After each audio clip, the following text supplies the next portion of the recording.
You're listening to a podcast by the Center for Action and Contemplation. To learn more, visit cac.org. Welcome to Season 2 of Another Name for Everything. Casual conversations with Richard Rohr, responding to listener questions from his new book, The Universal Christ, and Season 1 of this podcast. As mentioned previously, this podcast is recorded on the grounds of the Center for Action and Contemplation and may contain the quirky sounds of our neighborhood and setting. We are your hosts. I'm Brie Stoner. And I'm Paul Swanson. And I'm Paul Thompson. We're staff members of the Center for Action and Contemplation and students of this contemplative path, trying our best to live the wisdom of this tradition amidst failing breaks, trying to make it to the gas station before you run out, and the shifting state of our world. This is the 9th of 12 weekly episodes. Today we discuss your questions and the themes of the Universal Christ and how does that relate to the gospel and the new Great Commission. Well, Richard, this podcast episode is very close to my heart, having grown up as a missionary. Mm-hmm. We got a lot of interesting questions about what is the new good news and the new commission. And in particular, I want to kick it off with this question from Lisa from Kandern, Germany. I grew up in a typical evangelical church in Canada. World missions has always been a huge part of our theology. The Great Commission at the end of Matthew being fundamental to what we as Christians are to do, to go into the world proclaiming the gospel and making disciples.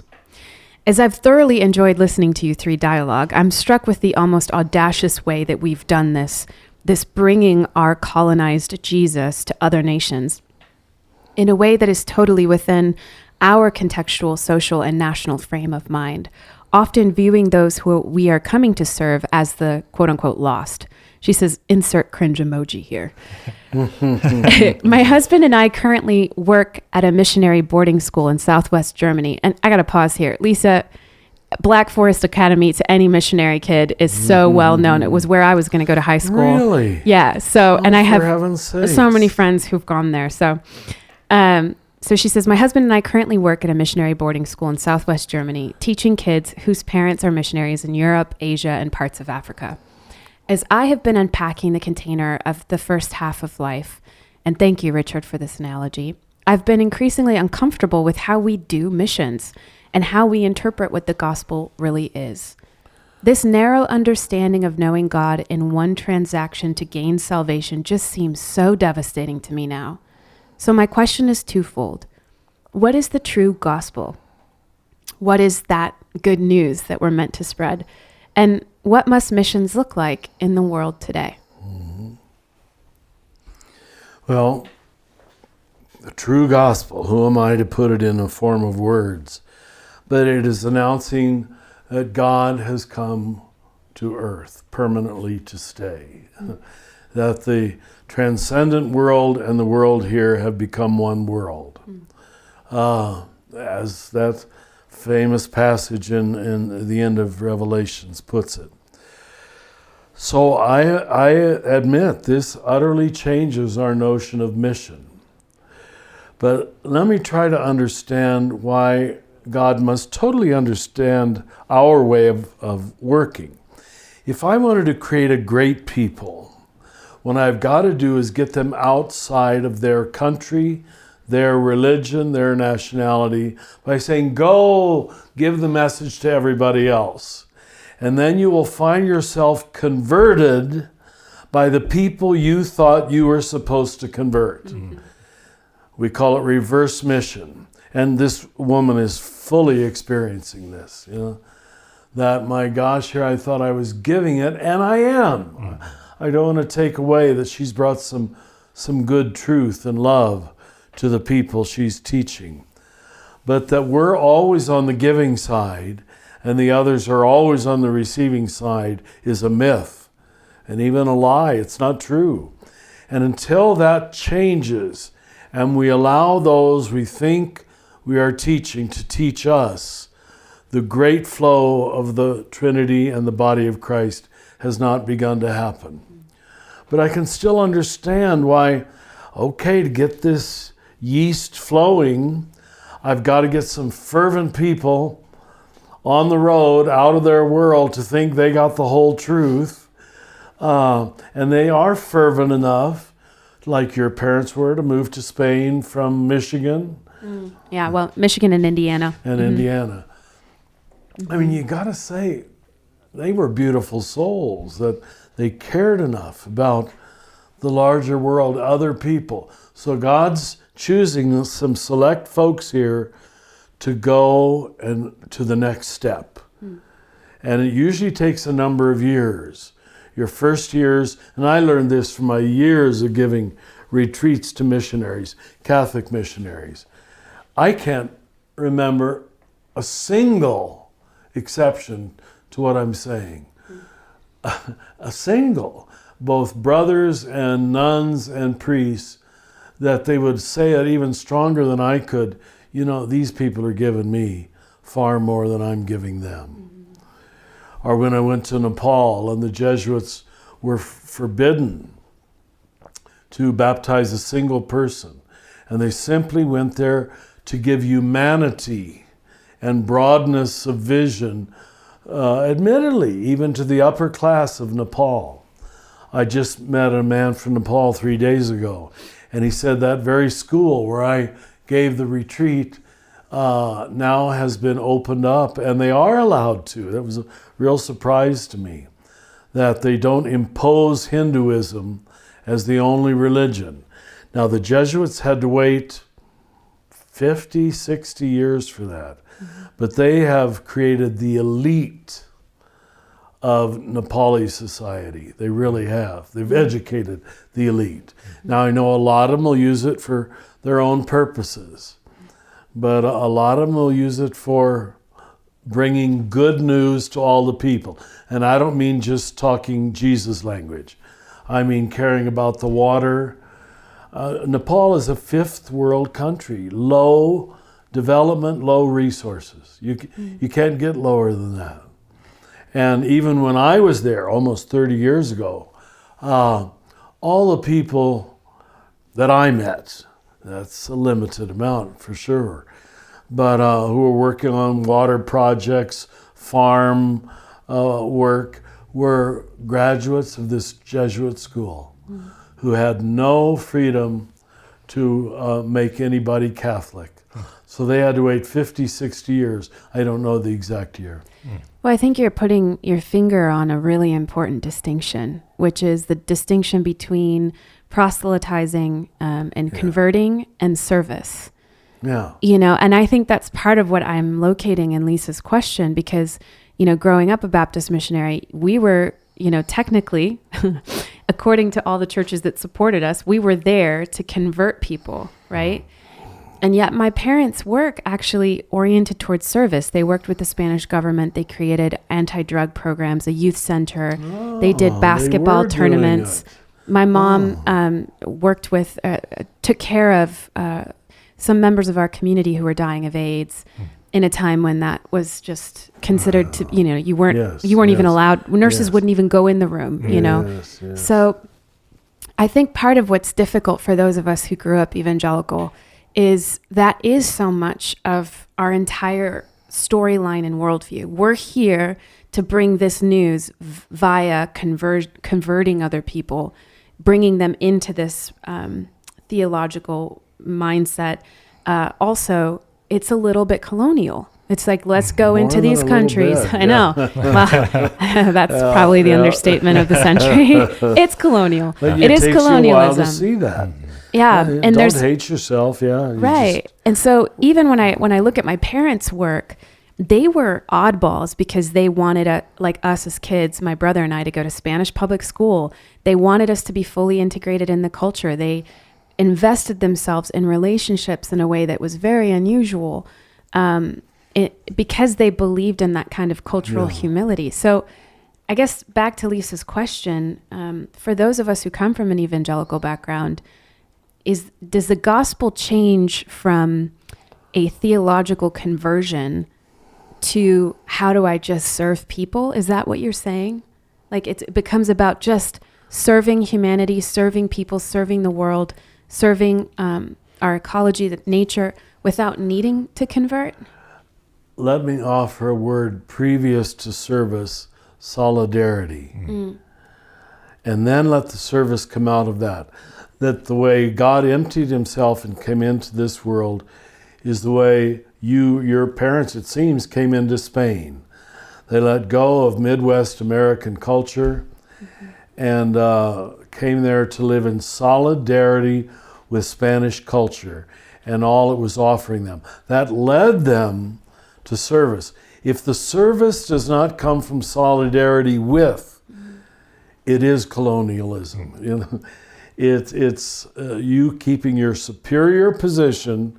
I'm always the giver and they're always the taker, which maintains you in your superiority and your arrogance. And we can't do that anymore. But isn't it interesting that it took us this long in history to clarify those kind of things?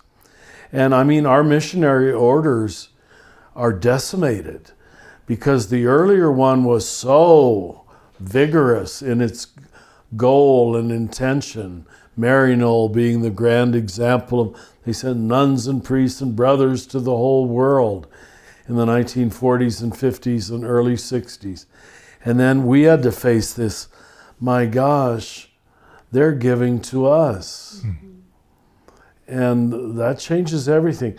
Of course, the ego doesn't have all the confirmation now of being, I'm the higher one, the greater one, the smarter one, the one who is gaining heaven by doing this. So our egocentricity has been revealed. This doesn't mean we were bad people. We were again caught in a cultural matrix. That's why I keep saying evil is cultural, collective. And you went over there and identified with that cultural matrix. It seems that even AIDS occurred in that time, and your mother had the ability to stay with it wherever it's leading us. That's good. That creates big-souled people, and if you don't mind me saying, it creates people like you and your brother, who are now the beneficiaries of a much bigger world. You know, just staying in Kansas and thinking, not that everybody has to leave Kansas, but thinking that's the whole world is never going to create big enough people for the work of God. I think one of the ironies of growing up as a missionary kid, and I wonder, Lisa, if this is an experience that you have as well, teaching so many missionary kids, is this phenomenon that they call third culture kid, where you don't really belong to one culture and you don't really belong to the other, but you're somewhere in between. And I think the great irony of a lot of missionary kids, and maybe why evangelicalism is now, maybe we're facing a crisis in terms of what missions is, maybe, I don't know, is because so many of us kids grew up with that experience of being immersed in a culture that we had been told was not our own. We knew that technically speaking, we were supposed to be converting people. And yet, how do you not then just fall in love with the culture you're in and experience Christ there and know that this can't be right? This can't be right. These people cannot be lost. I am not superior. How could this be?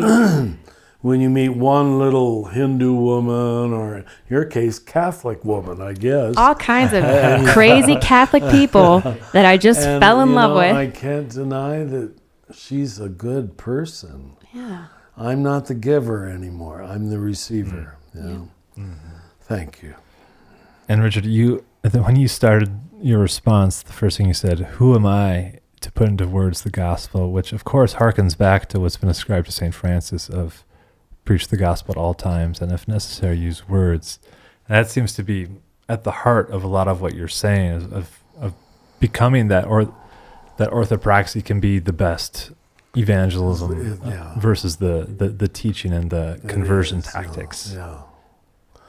There's a whole order, the little brothers of Jesus, who just go to poor parts of the world and live there. No mission beyond presence. You want to talk about self-emptying. To wake up each day and place one foot in front of you. Yeah. What am I doing here, you know? In solidarity, right? Our next question here comes from Danielle from Tucson, Arizona. If all the religions of the world describe God in some way, and one can know God from any religion, is there still a place for disciple making or evangelism? If so, what does that look like? If not, then the whole foundation of evangelicalism crumbles, and that is what I'm trying to figure out how to let go completely. My purpose shifts dramatically, but then deconstructing is so difficult and so terrifying, and I feel like my whole life has been a waste in many ways. How I've invested in the world is now being discarded, which is okay, but I'm so uncertain how to articulate where I am now. What you see in Danielle is an utterly good energy, and that's all that matters. It's your positive energy that changes reality. Your exact vocation, role, career, job, that's secondary. It's your life task, but it's not really your life. And it's your life that generates more life. So positivity is going to create more positivity, but she is, hallelujah, going through the second box of disorder. I don't know, Danielle, that we don't all have to do that. To come to a point, was the first half of my life a big illusion? That's what projects you into the second half of life. Somehow asking that question, my God, I got it all wrong. And not hating yourself for it. That you were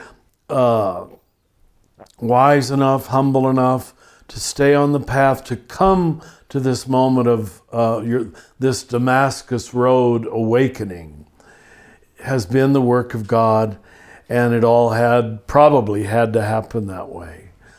I mean, certainly when I left Kansas, went off to the seminary, I was a product of pre-Vatican II Catholicism that I clearly thought I was going to save the world, which appealed totally to a young boy's ego.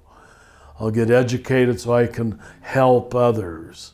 Well, I was helping myself by getting a very, admired career in that period of history. So it was for very inferior motives, mixed motives, which is how we do everything. Don't hate yourself for it. That's why God is so essential to the equation, because God loves imperfect things and imperfect people who operate with impure motives. You and I don't know how to do that. But that you've come to this radical humility to see, oh my gosh, did I waste the first half of life? Deconstructing is so difficult and so terrifying. You can tell she's in the belly of the beast right now. Yeah. Beautiful. Hallelujah. That means you're heading toward and already largely in reorder or the resurrected state.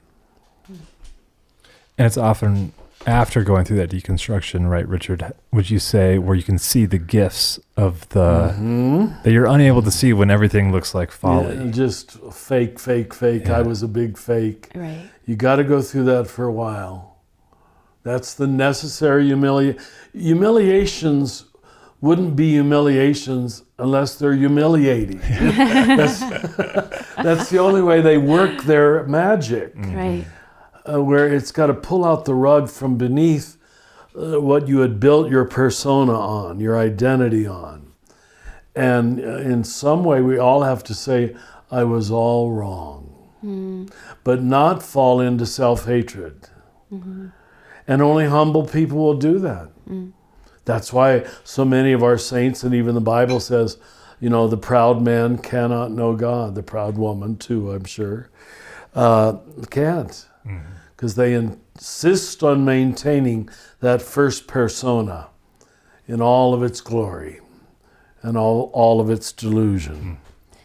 One of the things that I feel like is a kind of a sad symptom of the deconstruction process, of the disorder box that you're describing, with a lot of my friends who are former evangelicals, is that I hear in them that language of, I was totally wrong, or I was completely duped. See? And yet, part of the grief in that is that I think they doubt even the positive experiences that they had of God. Mm-hmm. And they throw it all, kind of lump it all together, yeah. which I'm hearing you say is part of it. That's necessary. But to believe that, like you were saying, Paul, there does come a time when you can look back on that period of your life and actually feel the grace of those moments, and they become true again. You don't have to dismiss them or become cynical about it. It's like, yeah, okay, so my concept of Jesus was very evangelical, and it was very much like my blankie, or like, Jesus is my boyfriend. Mm-hmm. But the encounters that I had with Jesus, those were real. And the encounters transcend even the language or the pictures that I needed to let go of. But it's hard. I think it's hard, and it's sad, because so many of us, when we're in that disorder place, we dismiss every experience we've had. Yeah. It's without both and. You can't do any of these things. You can't, I keep saying it ad nauseum, incorporate the negative. Mm-hmm. And you see how it's the ego at work again. I want to be a part of a perfect something. I will not be a part of an imperfect anything. But, to just play on two words, what we can't realize when we're doing that is we are not acting. We are reacting. And reacting leaves the other party or event or person or institution in charge. When you act, you place one foot in front of the other with freedom. Not because the previous step was totally wrong. It incorporates the previous step. So how do we say it here? Include and thus transcend. And the more you can include, the more you transcend. Once you see it, it's so clear. It really is. But we were so trained in exclusion that to turn this boat around and say, let's move forward by inclusion. And even inclusion of the church that did us wrong. Yep. Part of the deal. Judaism did Jesus wrong, you could say. At least some of the things he says about the scribes and Pharisees seem pretty brutal. So you have to believe he was ravaged, let me use that word, by the Judaism of his time. And yet, it is very clear, he never leaves Judaism. He's quoting the Psalms on the cross at the very end. My God, and he uses the Jewish name for God. So he's our resurrection person. He's our archetype of reordering. Now, many have come after him too. I don't want to limit it to him. Yeah, and I think an example of that we've all talked about here many times is especially us as growing up evangelical, with our devotion to Jesus. Yeah. And going through that deconstruction and also needing like, hey, Jesus, I need a little bit of space right now. But then being able to come through, and Jesus is much more freer and to speak at so many more levels than when it was contained in such a way where Jesus was so ordered and, in some ways probably so white and so just purely spiritual. And now the Jesus that I feel such deep devotion to is so much bigger. So much bigger. And like, what a gift to be able to have meet Jesus again. I think there's a book like by that title, Meet Jesus Again for the First Time in a whole new way. Yeah. Well said. It's probably as hard for you, or I'm just guessing, to listen if you'd go to an evangelical church next Sunday and listen to a typical sermon, as for me to go to a typical Catholic Mass. Oh, yeah. I get it. I know what they're saying. I know what they're trying to say. But wow, are they saying it poorly. It's in such a tiny box, which sounds very arrogant. I know that. And that's the danger of it too. If that is said from an arrogant place, it's not so good. But eventually you want to say it from a sad place. Just, if they only knew what they're missing out on. And I know even that risks arrogance. But even just the ability that you're describing of being able to say, first of all, to even be able to be there, let alone be able to say, I know what they're trying to say.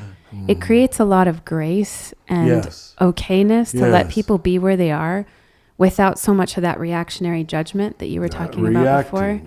Yeah. Reacting is not acting. That's so good. Acting comes from freedom. Well, thank you. So to turn to some of the gifts of evangelicalism, we have a question from Janet from Gilroy. She says, I work with at-risk youth in the school system. You shared religion at Spiral Dynamics Level 1 is concerned with cleaning up an individual. I understand disillusionment due to that same religion's tendency to stagnate transformation. However, some children need to transform into Level 1 because they're in chaos. The only religion I see actively reaching out to these kids in the schools and community is evangelicalism. They offer refuge, support, and a message telling them they are loved. They are a grateful presence.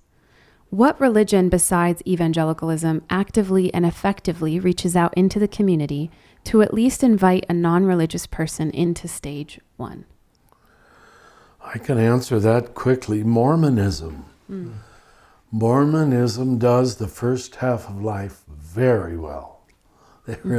So well that they see no need or interest, forgive me, in the second half of life. They don't develop mystics. Now they're breaking through in little ways right now, in all fairness.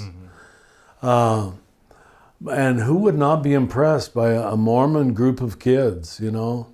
Not on drugs, not drinking, sticking together, helping one another. I mean, they put us Catholics to shame.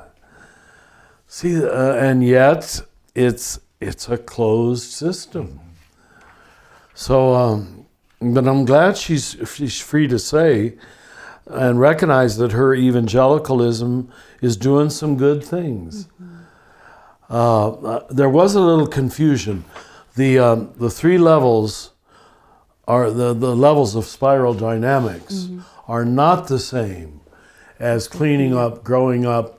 They probably would overlay in many ways, but don't equate those 2 explanations. I probably use too many systems to try to explain things, but yeah.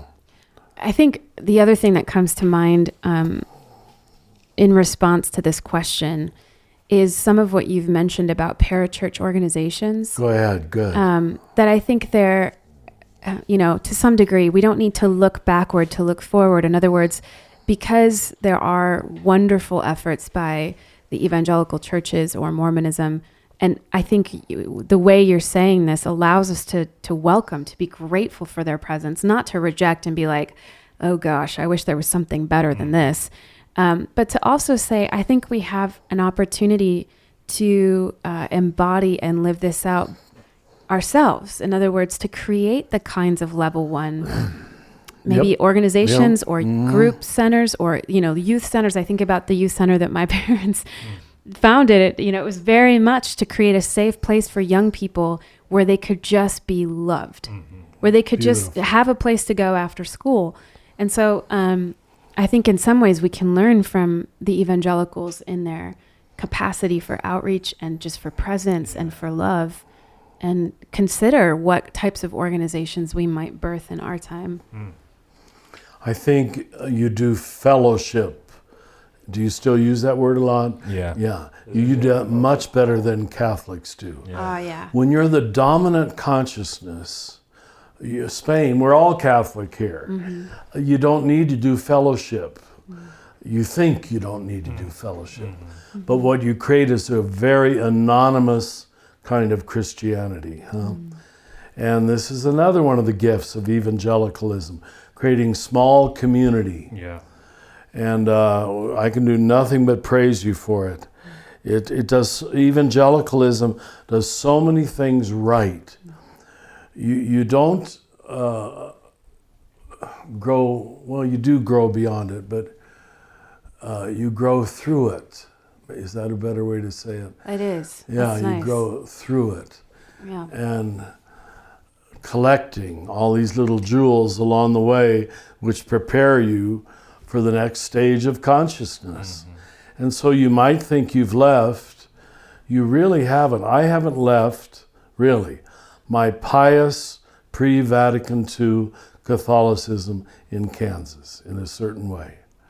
And people who know me know that's true. I mean, I still get excited about the feast days and the liturgical seasons, and a beautiful piece of religious art or sculpture still just infatuates me. Yeah. It's early brain stem development, which you do not change. You do not change. I think about some of what you've talked about, Paul, the relationship, the devotion to Jesus, the closeness of the experience of Jesus, and how for many of us growing up in the evangelical world, we do have such good training on an immediate access to God. It's there, the Holy Spirit and Jesus. I mean, your daily devotionals taught us discipline, our love of the scriptures taught us respect for tradition. Respect for people. Yeah. Which we don't have much more in America. I even think about our worship sessions, which I now somewhat cringe over because it seems so manipulative now. But, I think how good it is to teach people to relax their rational minds and be more embodied and to breathe together and sing together. These are good training. Yeah. Because what really changes us is culture, not religion. Yeah.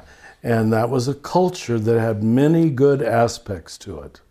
Like when a young person is polite to me, I almost always know they were raised evangelical. That sounds like a stretch, but okay. They'll say sir or lovely. Yeah, it's so true. That's where I found my love for community, because having these little old ladies care for me in Sunday school, or have an intergenerational community where people would know my name when I was 5, 10, however old I was. And then as I got older, to have mentors in high school who, it didn't matter that we were so different, but they would just, that outpouring of love and I'm praying for you.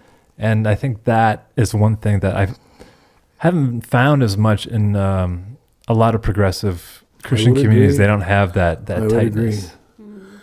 As I said yesterday, we don't do devotion very well.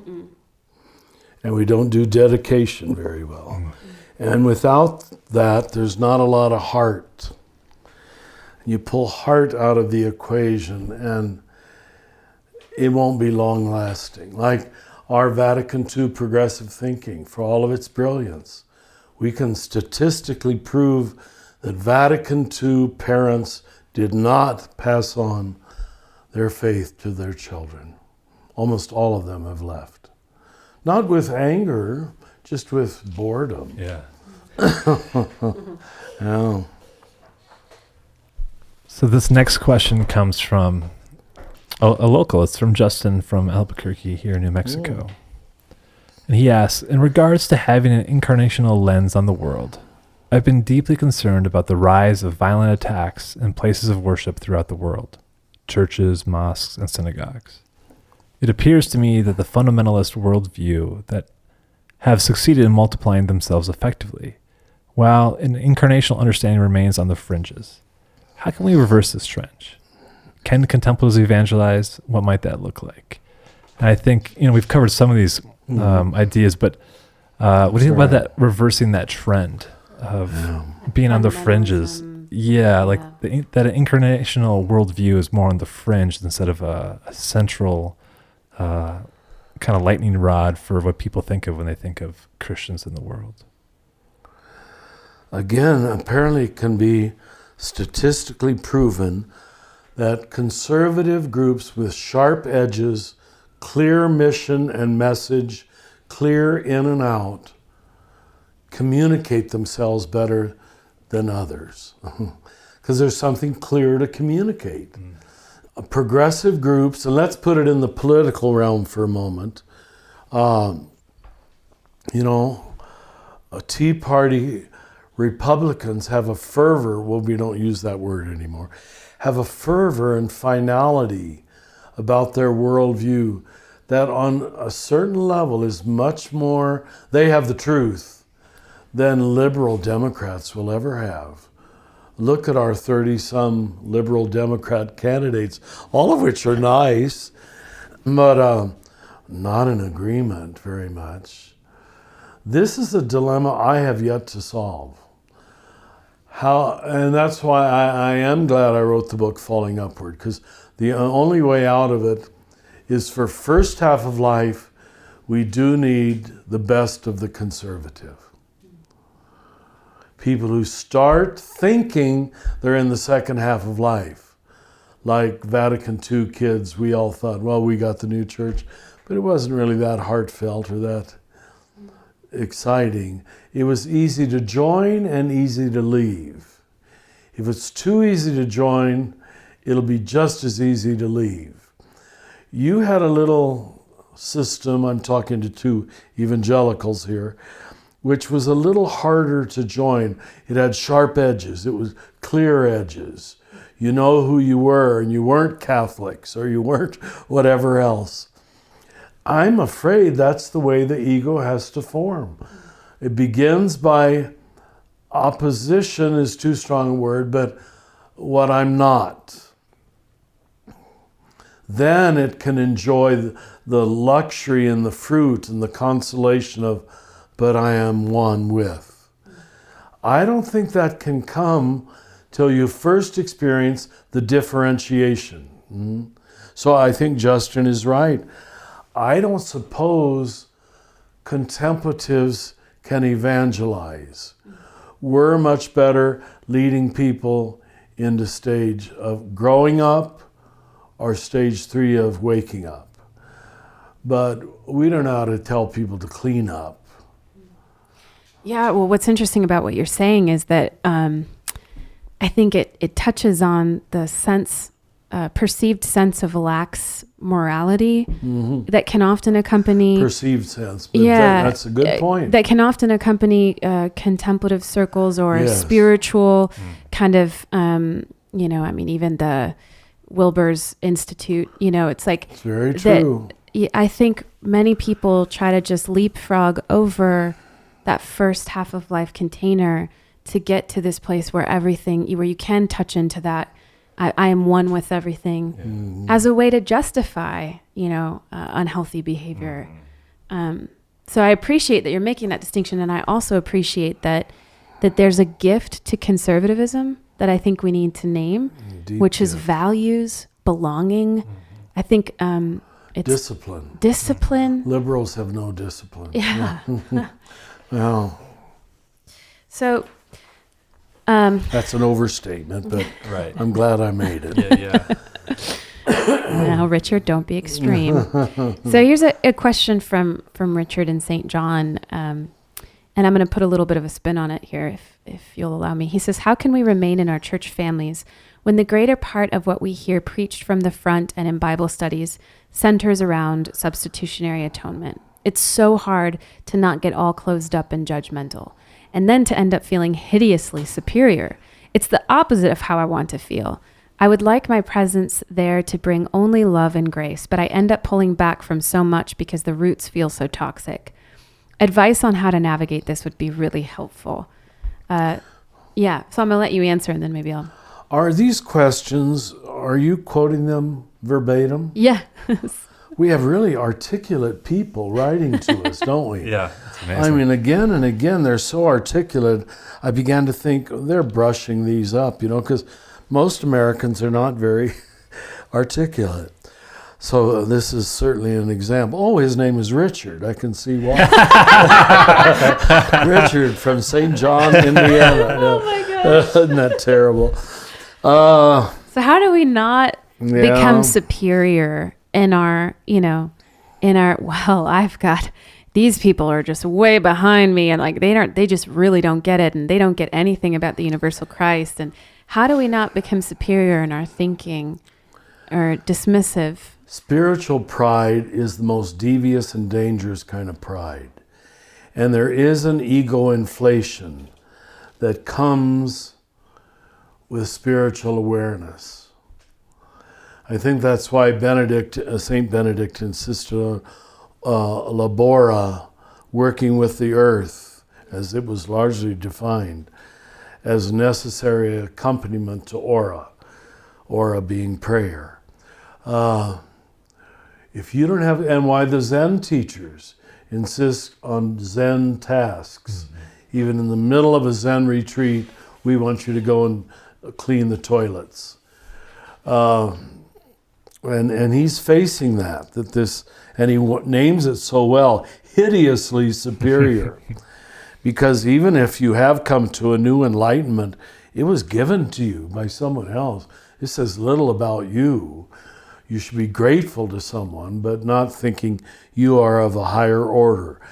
But the ego goes through that, what Jung called ego inflation. The balloon blows up for a while. There have to be things in your life that puncture that balloon, that let you know that your superiority is not leading you to be a more loving person. There have to be concrete experiences of that. I'm not more loving, I'm more arrogant, I'm more falsely self-assured, I'm more judgmental. And I've certainly had to face that my whole life, that it's a temptation every day. When you stand up in front of crowds like I have all my life, being the teacher, talk about ego inflation. I know, and I'm the giver of truth. But remember, to see it, as Richard here is seeing it, is 60% of the transformation, at least 60%. It's not seeing it. I don't think he is going to get trapped in being hideously superior because he spotted it. He spotted the demon. Now, I don't know if he wanted us to center in on the notion of substitutionary atonement. It looks... Well, I think it sounds to me like it's that tension point of how do I remain in a community that now teaches things that are so different from what I currently believe without being judgmental, without, and it reminds me of some of the conversations we've had about how to stay in communities of faith, or do I leave?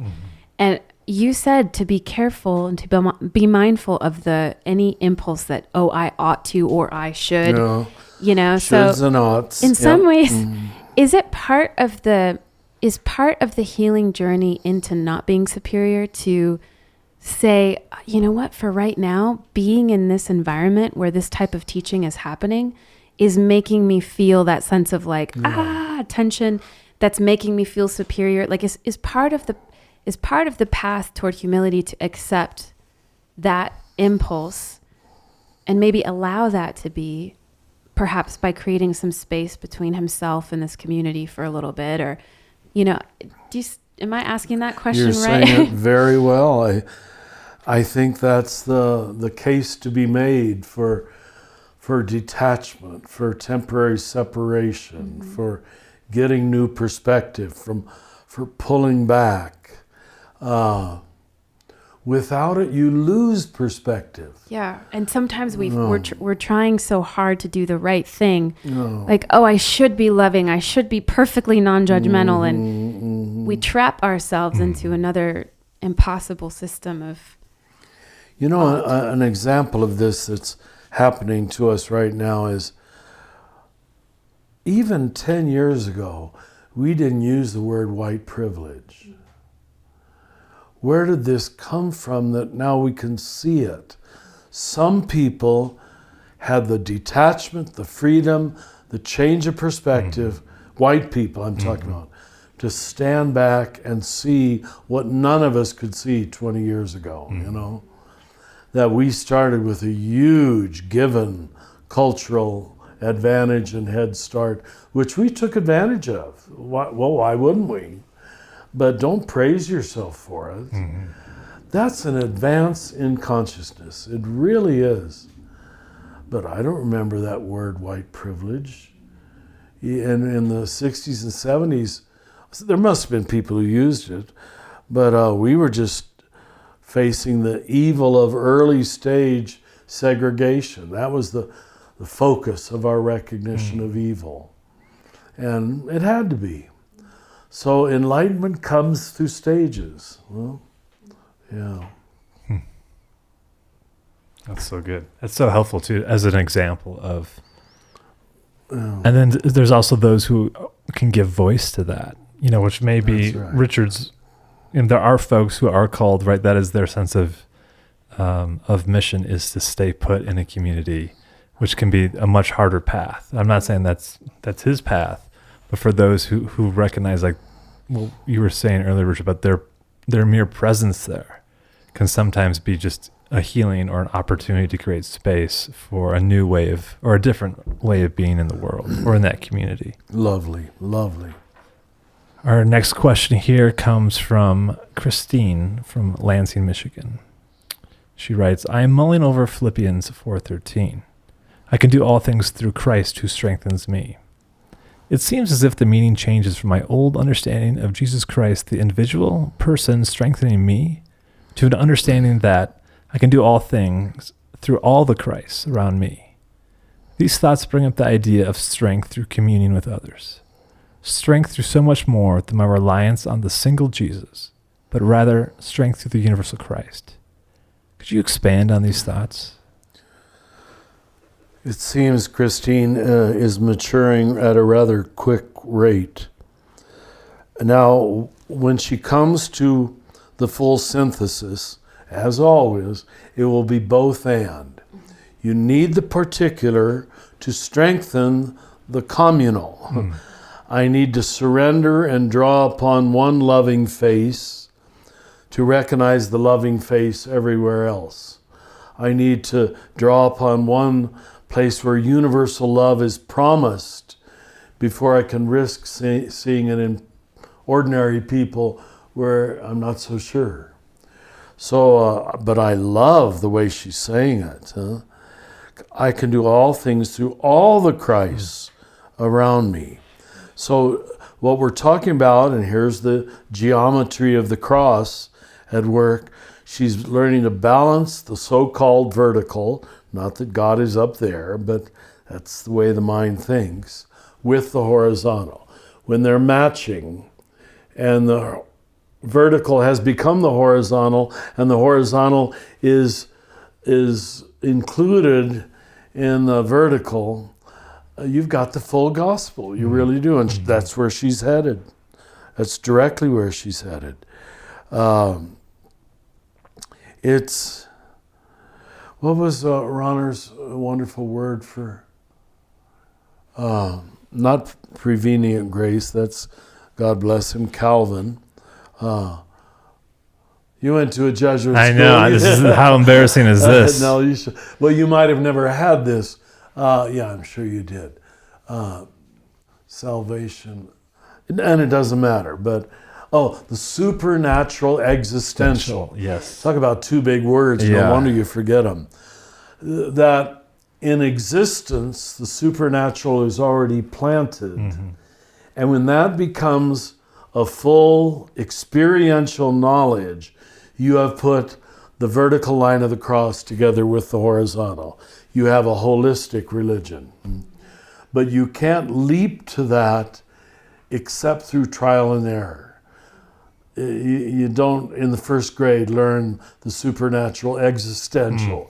You can't. It's only learned by walking the journey of testing it, relying upon it, and seeing, my God, it can be relied upon. But I guess you're seeing that come through so many of our questions today, this notion of inherent grace. That changes everything. It's, and the frontispiece to the book, since I quoted Karl Rahner, it's the very, if you open the book correctly, after my dedication to Venus, you're going to read a quote from Karl Rahner. The only really absolute mysteries in Christianity, that's a strong statement, are the self-communication of God in the depths of existence. Who of us was told even that? Right.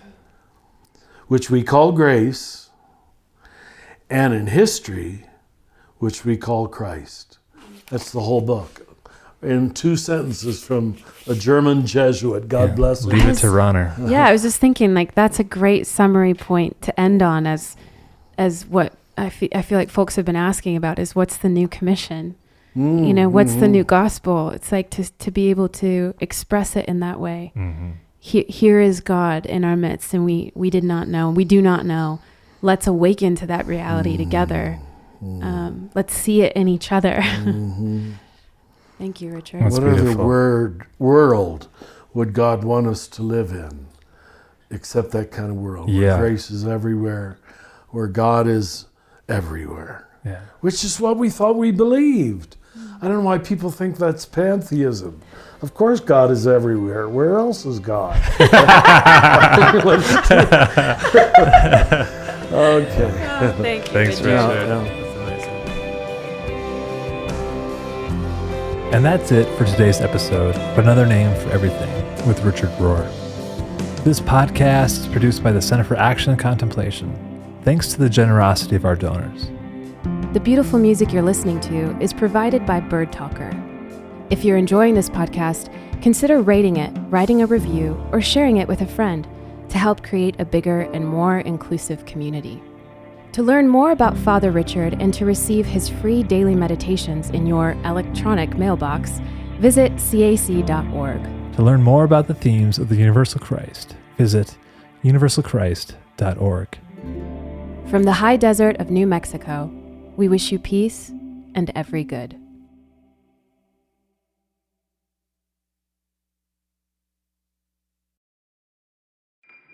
Do you feel called to walk a more contemplative path? The Center for Action and Contemplation is an educational nonprofit supporting the journey of inner transformation. Our programs and resources will help grow your consciousness, deepen your prayer practice, and strengthen your compassionate engagement with the world.